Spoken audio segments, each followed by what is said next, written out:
In the 1860s, Dixon, Illinois needed a new bridge across the Rock River, and city officials wanted a bridge designed with better materials that would outlast the wooden bridges that had been built before. A design by L.E. Truesdell from Massachusetts was selected, and the new bridge opened to great fanfare on January 21, 1869. 4 years later, on May 4, 1873, all seemed well with the bridge. Reverend J. Pratt from the Baptist Church scheduled a mass baptism for that day that would include full immersion in the river for the 6 new members of his church. That morning, people gathered all along both banks of the river and onto the bridge for a chance to watch the ceremony.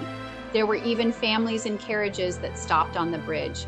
Most of the candidates to be baptized that day were young women who had moved to the area to work in the factories. Their families came to take part in the event and were proudly watching the festivities. Later, it was estimated that at least 200 people lined the bridge for the event. The first 2 baptisms went as expected. When the third woman stepped into the water and the choir began to sing once again, another sound rose. As the voices of the choir swelled, a horrible shrieking noise rose above the music. At first, the crowd stood stunned, confused by the sound that rose above all others. Then, as the realization of what was actually happening rushed over them, the folks on the bridge began to move.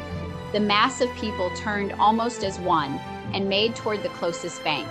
But they moved too late, and only a handful on each end of the bridge escaped.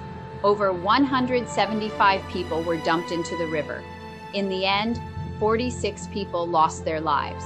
A coroner's jury was gathered the next day, but emotions were so high that it was hard to determine where the true issue of blame should rest.